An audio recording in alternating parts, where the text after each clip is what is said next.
le gouvernement belge a décidé de limiter les allocations de chômage dans le temps à partir de 2026. Jusqu'à présent, vous pouviez continuer à percevoir une allocation de chômage tant que vous respectiez certaines règles, comme chercher activement un emploi, collaborer avec le Forum ou Actiris et être disponible pour des offres d'emploi. Mais cela change. Dorénavant, vous perdrez votre allocation après 2 ans de chômage. Êtes-vous concerné par cette nouvelle mesure? L'ONEM vous enverra alors une lettre pour vous en informer. Les allocations seront supprimées en plusieurs phases. Dans la première phase, ce sont les personnes qui sont demandeuses d'emploi depuis plus de 20 ans qui perdront leur allocation.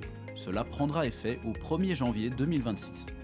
Dans la deuxième phase, ce sont les allocations des demandeurs d'emploi de 8 à 20 ans qui seront supprimées. Cela prendra effet au 1er mars 2026. La dernière phase, pour les demandeurs d'emploi depuis plus de 2 ans mais moins de 8 ans, commencera le 1er avril 2026. À partir de ce moment-là, toute personne qui devient demandeur d'emploi pendant plus de 2 ans verra son allocation supprimée. Il existe toutefois quelques exceptions à cette mesure. Ces personnes pourront conserver leur allocation au-delà de 2 ans.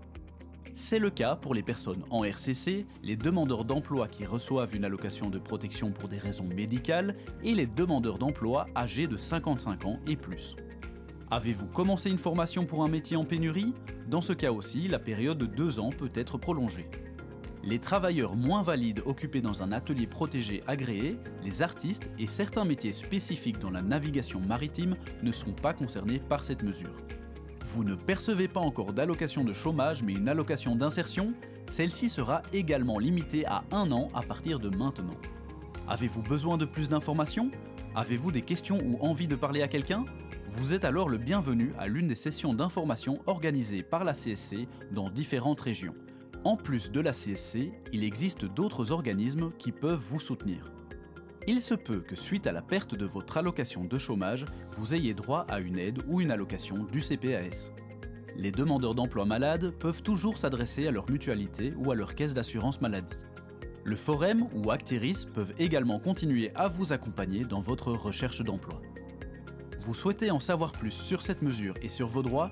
Vous trouverez toutes les informations sur notre site web. Sachez que la CSC reste à vos côtés, même après la perte de votre allocation.